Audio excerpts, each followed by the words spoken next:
Mercedes just announced first W14 details, so we're gonna be going through that and 5 other stories in today's video. So make sure to like this video, and if you want more Mercedes news content like this, make sure to subscribe to the channel hitting that red button down below. The first story is Mercedes announced changes to their W14 for 2023. Mercedes have become the latest F1 team to reveal that they will be formally launching the W14 on January 15th. The launch will take place at Silverstone in a digital event before a likely shakedown at the famous British Grand Prix track. Lewis Hamilton will be eyeing a record-breaking 8th world title, while George Russell looks for his first. While the new cars are kept under wraps until their launch dates or even pre-season testing, a number of reports have emerged about their new challenger. Outlined by Racing News 365 and Formula Uno Analisi Tecnica, the W14 will be an evolution of the W13, which won just one race in 2022. According to the reports, the biggest change will come in the sidepod area as they potentially move towards a middle ground between their zero-pod concept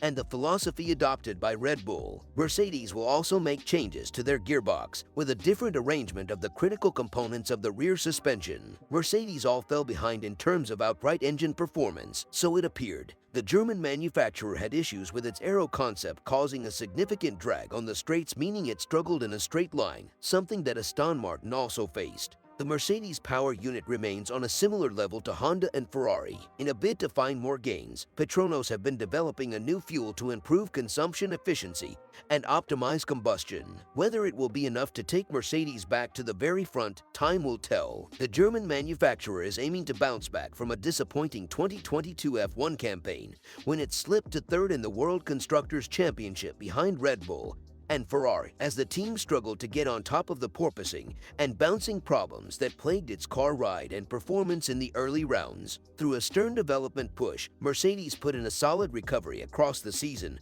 highlighted by George Russell taking both a sprint race win and Grand Prix win in Brazil, both his maiden F1 triumphs. Mercedes will unveil its 2023 F1 car, named the F1 W14 Performance, on Wednesday the 15th of February in an event broadcast live from Silverstone, similar to the team's previous F1 launches. Forged from the challenges of the testing 2022 campaign with the W13, which forced the team to confront and overcome numerous challenges, the W14 builds on the lessons learned last year, the team said in a statement. The progress enabled by the efforts and determination of everyone at Brackley and Brixworth helped achieve stronger results from mid-season onwards, culminating in a 1-2 finish at the Sao Paulo Grand Prix. The launch will take place the day after Ferrari's own F1 team presentation and the day before Alpine's unveiling. The second story is Lewis Hamilton warned Max Verstappen is now a different beast as Brit eyes 2023 title duel. Max Verstappen is now a different beast after changing his mentality over 2022. Lewis Hamilton has been warned as he looks to dethrone the back-to-back champion this year. Ex-F1 star Jolyon Palmer noted how Verstappen enjoyed a turnaround last year after Ferrari dominated the early part of the season. Charles Leclerc picked up 2 wins from the first 3 races after Red Bull suffered mechanical woes. Verstappen even admitted that a title bid looked off the cards after slumping more than 40 points behind the Monegasque. However, he quickly turned things around to go on one of the sport's most dominant runs. The Dutchman picked up a record-breaking 15 race wins to secure his second world title as early as October, and Hamilton has been warned Verstappen is a completely different driver to the one he battled for the title in 2021. Palmer told F1 Nation,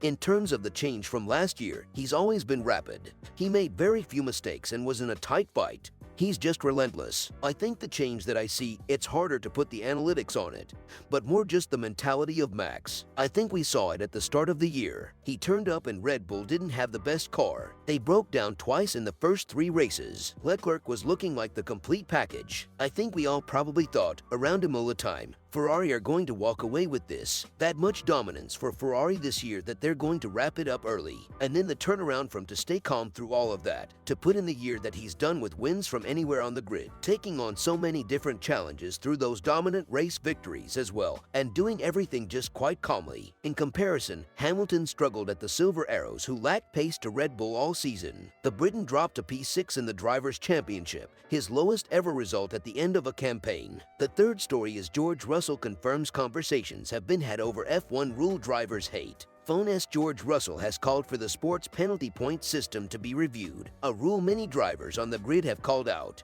Drivers can be handed penalty points for any issues or mistakes on track, such as causing collisions, exceeding track limits, or other misdemeanors. The rule, introduced in 2014, states that if a driver accumulates more than 12 points over the course of a 12-month period, they will be forced to miss one race. By the conclusion of the 2022 season, no F1 driver had exceeded the dreaded number, but Alpine driver Pierre Gasly is perilously close to the mark on 10 points. Faced with the possibility of a driver he does not consider dangerous or reckless receiving a ban, Russell admitted that a reconsideration of the rules is needed if the Frenchman fell foul of the system. Conversations have been had, and I think the FIA will definitely review the point system, Russell told media, including RacingNews365.com. If any driver was to receive a race ban, it needs to be for something pretty damn serious, and I definitely don't put Pierre in the category of a dangerous or reckless driver. A number of his penalty points have been through non-dangerous driving, so it would be a shame to see him take a race ban. Even if he were to get those 12 points, I think we need to reconsider it. Last November, Russell commented on the same issue and expressed more concern for his colleague who will be treading on thin ice next season. It is actually something we spoke about earlier in the year. I think it was around Barcelona, where some drivers picked up penalty points for nothing of an incident. He said, "So I hope he does not get a race ban, because he certainly doesn't deserve one. If he somehow does manage to get 12 penalty points, there needs to be some exemption, because the rules aren't in the right place in that regard."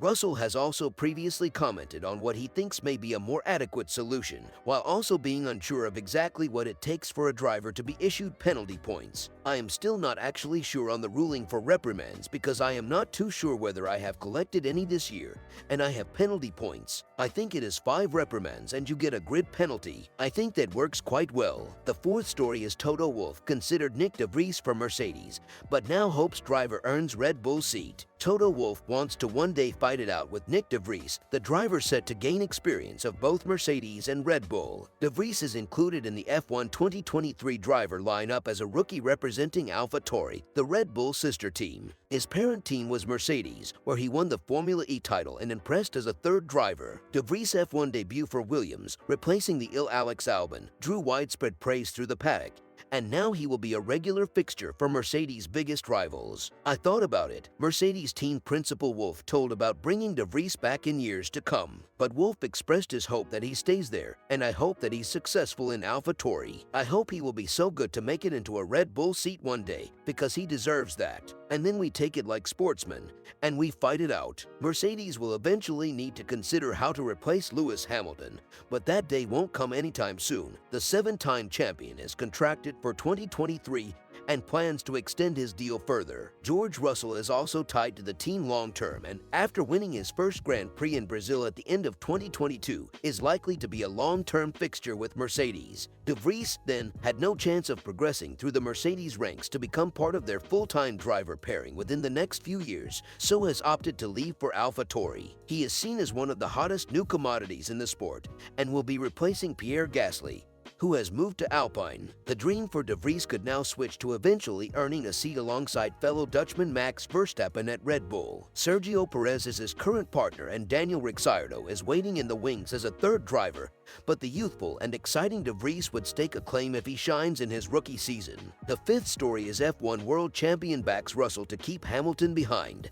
George Russell possesses the ability to keep Lewis Hamilton behind him at Mercedes, believes 2-time Formula One world champion Mika Häkkinen. Russell was part of the Mercedes Junior program for several years before joining the F1 team as a full-time driver in 2022, having spent 3 seasons racing for Williams. In his first year at the Brackley-based squad, Russell headed Hamilton in the standings with 35 points separating the duo. Russell took Mercedes' only victory of the year at the Brazilian Grand Prix, where he was forced to deal with pressure from Hamilton late on in the race. Speaking to Top Gear magazine, Häkkinen has backed the 24-year-old to keep Hamilton in his mirrors going forward. "What he did in Brazil, it was brilliant," he said. "The team has improved the car massively so they can win races. Is he able to continue that trend? If he can keep with that experience what he has in Mercedes, and experience what he has in Formula One in general, he can keep Lewis behind. It's really impressive, because Lewis is incredible personality, incredible driver. So if George can go for it,